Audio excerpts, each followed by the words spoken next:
Wal ilmu adapun ilmu nafi'u yang manfaat. Adapun ilmu yang bermanfaat wa ya ilmu nafi' ma yaitu ilmu yazidu yang menambahi ya ma fi khaufika di dalam rasa takutmu minallahi ta'ala pada Allah ta'ala. Ayo awakmu ngaji secara umum wis tambah-tambah ilmune. Ada gambaran manfaat ora? Harus ada. Ciri-ciri pertama membuat kamu semakin takut Allah. Maknanya takut maksiat, takut durhaka, takut enggak benar. Setelah kamu tahu kan, ya Allah dosa ya Allah, dan seterusnya. Semakin bertambah. Nah tambah beling, ya, berarti tambah enggak takut sama Allah, bisa enggak manfaat ilmumu. Semakin bertambah, ora kok total langsung ya ora. Terus nah, waya itu dan menambahi iyama fi basiratika di dalam keawasanmu, bahwa di dalam pandangan batinmu, hatimu, di dalam kepekaanmu, fi uyubi nafsika dengan aib-aib garis miring kekurangan dirimu. Semakin ketemu toh, ya Allah ternyata setelah aku ngaji ini ternyata ya Allah masih banyak sekali kekuranganku. Dulu tak kira sholat itu jumlah. Ketika aku ngaji tentang bab khusyuk sholat, tentang tasawuf sidik-sidik, ternyata sholatku masih banyak kekurangan. Ya Allah ternyata aib-aibnya kelihatan. Mengapa kelihatan? Karena kita semakin peka, semakin pintar. Awakmu belajar ngelukis, pas durung iso ngerti lukisan ngene iki, apik tenan, ngono kan wisan. Tapi ketika awakmu belajar terus ngelukis sampai rodok mahir, lukisanmu yang awal dulu terus kamu nilai. Welek ternyata biyen ternyata lukis aku welek ambek nom biyen kok tak bangga-banggane. Mengapa? Karena semakin peka untuk menilai, mendeteksi itu tadi kekurangannya. Nah, awakmu kudu semakin mondok, tambah ngaji, tambah ilmu, semakin ketok kekurangan. Aku ki ternyata kurang ini. Akhlakku ternyata ya Allah. Dia ora konangan doan, ibadahku ternyata. Nah, itu ilmu manfaat. Menurut. Wa yazidu, terus lagi kriteria cirinya. Ilmu manfaat berikutnya yazidu menambahi iyama fi ma'rifatika di dalam pengenalanmu, ma'rifatmu bi ibadati rabbika dengan ibadah Tuhanmu. Ibadahmu tambah mantep ma'rifatnya itu apa? Pengenalanmu kepada Allah. Wakmu wingi-wingi misalnya zaman TPA wong ibadah lah mun sekedar hafalan bacaan toh karo gerakan. Tapi semakin gede, semakin belajar ilmu tauhid, bahwa Allah itu wujud kita bapak seterusnya, bahwa Allah itu maha kuasa segalanya. Akhirnya dalam hati kan ada keimanan semakin bagus, mengenal Allah lewat ilmu tauhid. Akhirnya semakin meningkat ma'rifatnya. Allahu Akbar. Yang batinnya enak sambungan sidik lah. Nah, ya ketika belum belajar tauhid, Allahu Akbar yang diingat-ingat urutan bacaan, hafalan gerakan. Itu contoh. Semakin tajam, semakin dahsyat.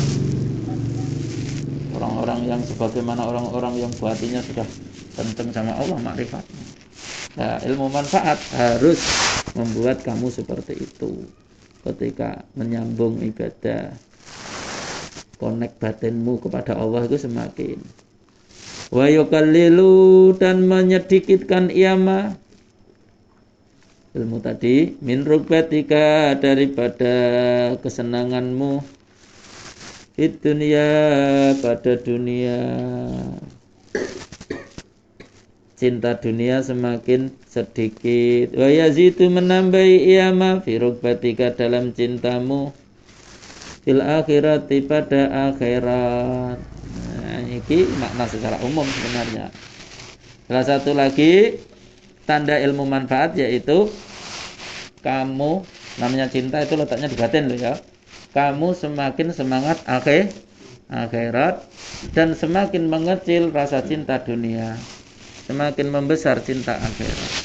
Ora berarti kok berarti ngibadah tok uripe, berarti ngaji tok uripe. Oh, ini urusan rasa cinta. Rasa cinta ya persepsi, cita-cita, angan-angan, pandangan hidup, tujuan hidup, orientasi hidup. Orientasi hidupnya itu penuh akhirat. Itu terus. Wih, wong sing uripe akhirat tok berarti uripe murung ibadah, salat, baca Quran, zikir. Ya ora. Rasa cinta. Dan tok nelah kehidupan sehari-hari wong sibuk dengan dunia. Sering kan tak contohnya iki. Isine kan iso beda. Budal kerja niat sangung ibadah, budal kerja niat lumpuk-lumpuk duit ben dadi wong sugih. Dua orang ini wis beda toh. Padha kerjane misalnya padahal sama-sama berangkat ke ladang, sama-sama berangkat ke kantor, sama-sama berangkat ke pasar. Yang satu karena orientasi akhiratnya besar itu tadi, di dalam hatinya intinya untuk ngibadah, untuk biaya anaknya di pondok, untuk nyumbang masjid, untuk semuanya akhirat di dalam hatinya. Yang kene mau ben aku dadi wong sugih, bangun omah, tuku mobil. Semuanya dunia. Dua orang ini tadi hatinya beda, meskipun dohirnya sama berangkat di tempat kerja. Nah, orang yang ilmunya manfaat, rasa cinta akhiratnya itu semakin besar. Rasa condong kepada dunia semakin kecil, keduniaan, condong hati, bukan urusan dohir. Nek ngono berarti uripe ibadah tok, berarti rasa mikir donya, berarti rasa ngurusin donya, ora ngono. Kata-kata di situ rasa cinta ya berarti dalam hatinya tadi terutama. Lah nanti urusan dohir otomatis gara-gara semangat akhiratnya, akhirnya waktu sholat semangat ngaji dan lain sebagainya otomatis. Intinya adalah orientasi di dalam hatinya. Terus lagi, ini masih ciri atau kriteria ilmu manfaat. Wa yaftahu, dan membuka iyama basirataka, akan pandangan hatimu, pandangan batin, kacamata hati, bi'afati a'malika, dengan cacat-cacat, celah-celah, salah-salah amal-amalmu, hatta tahtariza, sehingga menjaga kamu minha, daripada afat. Nah, ini yang saya contohkan tadi. Orang semakin pinter, dia akan semakin peka untuk menilai sesuatu. Orang ahli, tukang yang sudah profesional dengan tukang yang baru belajaran, tukang yang profesional sudah bisa menilai, ini kurang siku. Padahal menurut tukang yang masih belajar tadi sudah siku. Mengapa? Karena yang profesional sudah tajam, sudah mantep lah caranya, pengalaman dan ilmu. Ini kurang siku ini. Tukang yang belajar, siku ini loh. Sama. Orang yang ilmunya semakin manfaat, dia itu semakin peka. Ketika misalnya ada hawa nafsu, iblis, setan yang membisikkan tentang sesuatu yang enggak benar, orang pada tertipu, dia langsung tajam. Itu hawa nafsu, setan itu langsung konangan, bisa mendeteksi. Mendeteksi apa? Bahwasanya itu hawa nafsu, bahwasanya itu bujuk rayu setan. Loh, ini terutama yang lebih lembut lagi. Contoh misalnya sampean sekedar misalnya semangat apa? Semangat adzan. Saya pengen menjadi orang yang memanggil orang untuk sholat. Saya semangat adzan. Akhirnya adzan tenan, semangat. Lagune apik tenan, diapik-apik. Bareng ngono muncul dalam hatinya, wih, adzanku ki terae paling apik kok. Mula dhek semangat kan, unjuk diri suaranya. Ketika bisikan seperti itu, berarti bisikan untuk ujub, bangga diri. Isa wae ngene iki banyak orang yang enggak mendeteksinya. Rumangsane dhek tukang adzan, bangga, akulah yang rajin adzan. Tapi di balik itu ada hawa nafsu yang membujukinya bahwasanya dia suruh bangga diri. Wah, aku paling rajin adzan. Wih, suaraku paling apik. Apa meneh untuk pujian sangka wong. Itu terus dinikmati. Itu kan penyakit ujub. Banyak orang yang seperti ini kemudian enggak terasa. Dia merasa tetap sebagai orang yang berperan ngeramekne masjid ini. Tukang adzan, merasa orang yang berjasa. Di balik itu ada hawa nafsu yang menarik untuk ujub dan dia enggak kerasa. Mengapa enggak kerasa? Karena enggak peka. Mengapa enggak peka? Ilmunya kurang akal, ilmunya kurang manfaat. Nah, ilmunya manfaat semakin peka hal-hal seperti itu. Mana lho maksudku? Semakin peka maksudnya, ini kena penyakit ujub ini. Tak lawan lah. Nah, ora peduli pokoknya niatin lillahi ta'ala. Lah orang yang pertama tadi dipuji orang, menikmati, dibuat bangga-banggaan dalam batinnya loh. Senang merasa sebagai orang yang ngurusi masjid. Beda tipis kan? Tapi orang yang ilmunya manfaat, begitulah. Semakin peka mata batin untuk membaca kekurangan. Iki sambungane. Wa yubli'aka, dan membuat awas atau membuat peka ya kena iki.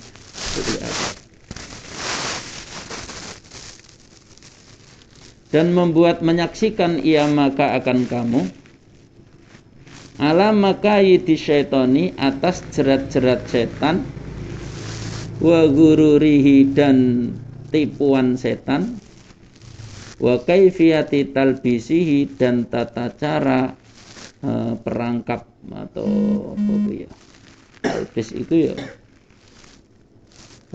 tipu gaya setan. Nah, kan kita menjadi peka gaya-gayanya hawa nafsu, gaya-gayanya setan menggoda manusia. Nek peka akhirnya kan bisa mengantisipasi. Sedangkan orang yang enggak peka, dia tetap menikmati ujub, ngono lho, menikmati riya, menikmati padahal itu tadi adalah tipuan setan, tapi dia tidak kroso. Nah, ilmu yang bermanfaat semakin kroso ngono. Mulai dari sini nanti akan menghasilkan orang-orang yang ikhlas, ngono lho. Semakin manfaat ilmunya, berarti amalnya, perbuatannya semakin ikhlas. Jadi jangan cuma dianggap dohir. Wih, kayak manfaat tenan ilmu nih. Apa? Rajin masjid. Wih, kayak rajin mulang. Wih, kayak rajin berjuang. Nek nang turun musik belum kesimpulan akhir itu. Coba kayak mulang golek kedudukan. Ayo. Kayak koyoke wong semangat berjuang ternyata mencari kehormatan dalam hatinya, wallahu alam. Tapi kita enggak boleh buruk sangka sih. Kita hanya mendeteksi bahwa ilmu manfaat itu pada dasarnya tidak cukup disimpulkan dengan gambaran dohir luar. Ngono lho. Nek wong rajin nang masjid, ilmune manfaat tenan, dhek yo misale tertarai santri kayak rajin masjid, ya kita berbaik sangka.